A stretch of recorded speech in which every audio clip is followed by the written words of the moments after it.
আসসালামু আলাইকুম everyone, welcome to my another new blog. আশা করছি সবাই ভালো আছেন আল্লাহর অশেষ রহমতে। আলহামদুলিল্লাহ, আমরাও সবাই ভালো আছি। তো নতুন একটা ব্লগ নিয়ে চলে আসলাম। সকালবেলা ঘুম থেকে ওঠার পর আমি এখানে কয়েক রকমের সবজি কেটে নিলাম। আলু, পেঁপে, তারপর গাজর, বরবটি আর সাথে পেঁয়াজ। এখন সবজিটা আমি ভালো করে ধুয়ে নিচ্ছি। সকালের নাস্তার জন্য আমি একটা মিক্সড ভাজি করব, তার জন্য সবজিগুলো কেটে নিয়েছি। তো প্রথমেই আমি ভাজিটা বসিয়ে তারপর আমি বাকি কাজগুলো করব আর কি। তো ভালো করে ধুয়ে নিচ্ছিলাম। আর তারপর আমি রুটি বানাবো, তার জন্য এখানে আটার ডো করে রেখেছি। আর এই তো ভাজিটা বসিয়ে দিলাম। তো ভাজিটার মধ্যে আমি লবণ, সামান্য পরিমাণে একটু হলুদ গুঁড়া দিয়েছি। আর দিব ম্যাগি ম্যাজিক মশলা, আর সামান্য পরিমাণে একটু জিরা গুঁড়া, আর কিছু দিব না।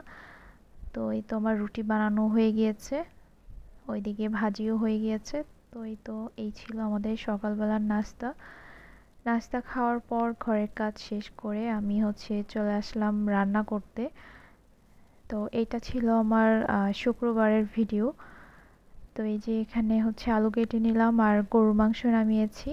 তো আজকে গরুর মাংস আলু দিয়ে রান্না করব, পোলাও রান্না করব, আর গতকাল কাবাব বানিয়েছিলাম, কাবাব ভেজে নিব আর কি।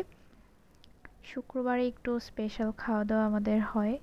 তো মাংসটা ভালো করে ধুয়ে নিয়েছি, ধুয়ে পানি ঝরিয়ে এখন আমি যে পাতিলে রান্না করব তার মধ্যে নিয়ে সমস্ত মশলা দিয়ে মাখিয়ে নিলাম। মাংসের মধ্যে আমি একটুও পানি রাখি নাই, মানে মাংস ধোয়ার পর পানিটা পুরোটা সরিয়ে নেই, তারপর মশলা মাখিয়ে হাত ধোয়া একটু পানি দিয়ে আমি বসিয়ে দিলাম চুলায়। আজকে আমি নতুন হাঁড়িতে রান্না করতেছি। আর আমার রান্নার পরিমাণের থেকে হাঁড়িটা একটু বেশি বড় হয়ে গেছে, তারপরে সমস্যা নেই। একটু বড়সড় হাঁড়িতে রান্না করলে রান্না সুন্দর হয়। যাই হোক, তারপর এই তো কাবাবগুলা আমি এরকম জিপলক ব্যাগে নিয়ে নিলাম। তো কাবাবগুলা এভাবেই আমি বানানোর পর ফ্রিজে রেখেছিলাম আর কি। তো আজকে সকালে বের করে আমি জিপলগে রেখে দিলাম। রান্নার মাঝখানে আম কেটে নিলাম। আর তো এখন রান্না করতে করতে আম খেয়ে নিচ্ছিলাম। আরিশের বাবা তো বাসায় ছিল, আর এদিকে আমার মাংসটা সুন্দরভাবে কষানো হয়ে গিয়েছে। কষানোর মধ্যেই মাংস মোটামুটি সেদ্ধ হয়ে গিয়েছে। আলুটা ভেজে আমি এখন দিয়ে দিলাম মাংসের সাথে। এখন কিছুটা সময় আলু সহ আমি একটু কষিয়ে নিব। কষিয়ে তারপর এখানে আমি ঝোল অ্যাড করে দিব। তো এখানে আমি ঝোলটা অ্যাড করার পর অন্যদিকে আমি পোলাওটা রান্না করে নিব। এই তো আলু সহ একটু কষানো হয়ে গিয়েছে। এখন আমি এই তো ঝোলের জন্য পানি দিয়ে দিলাম। এখন আমি মাংসের তরকারিটা বাগার দিয়ে দিব। তার জন্য আমি এখানে নিয়েছি রসুন কুচি, পেঁয়াজ কুচি, আর সামান্য পরিমাণে মেথি। তো এই তো বাগার দিয়ে দিলাম। তরকারিটা বাগার দেওয়ার পর আমি একটু আবার আইসক্রিম খেতে আসলাম। তো এদিকে ওরা বাবা ছেলে বসে বসে রুমে আইসক্রিম খাচ্ছিল। তো এই তো আমার মাংসের তরকারি বাগার হয়ে গিয়েছে। কোরবানির পর গরুর মাংস আজকে আমি প্রথমবার রান্না করলাম আর কি। মানে কোরবানির পর কোরবানির মাংস খাওয়ার পর আর মাংস রান্না করা হয় নাই। বাসায় আসার পর শাকসবজি, মাছ এগুলোই খাচ্ছিলাম বেশি বেশি, কারণ ঈদে মাংস টাংস বেশি খাওয়া হয়েছে। তো কয়েকদিন গ্যাপ দিয়ে এখন আজকে রান্না করলাম আর কি। আর অনেক দিন পর রান্না করেছি দেখেই মনে হয় আজকের তরকারিটা অনেক বেশি ভালো হয়েছিল। আর তারপরেই তো এখানে আমি পোলাও রান্না করে নিচ্ছিলাম। তো এই তো পোলাওয়ের চালটাকে ভালো করে ভেজে নিয়ে এখন আমি এই তো আমার রান্না হয়ে গেছে আর কি। তো উপরে ঘি, কেওড়া জল দিয়ে দিয়েছি। আর আজকের পোলাওটা একদম পারফেক্ট হয়েছে।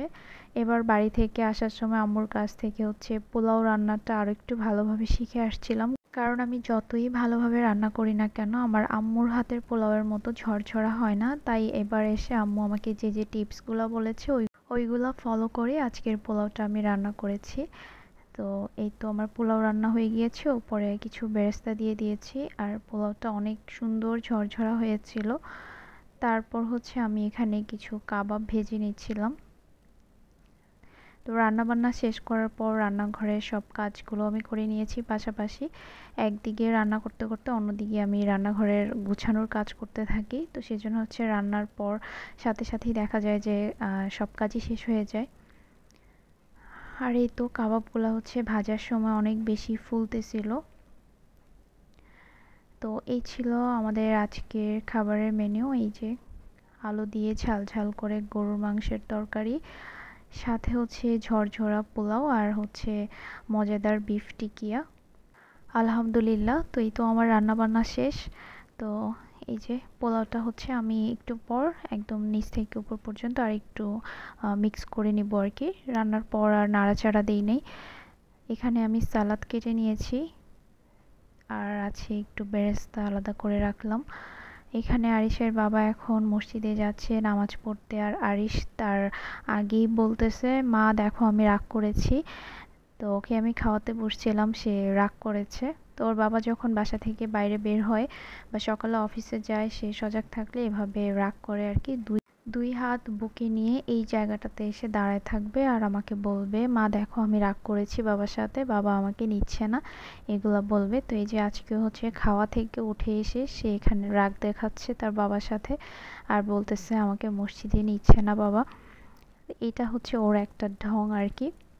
এই যে আবার টাটাও দিচ্ছে। তো যাওয়ার পর আবার কিছুক্ষণ ওইভাবেই ছিল, তারপর আবার রুমে এসে এখানে বারান্দা দিয়ে সে তার কয়েকজন আপুকে দেখতে পেয়েছে।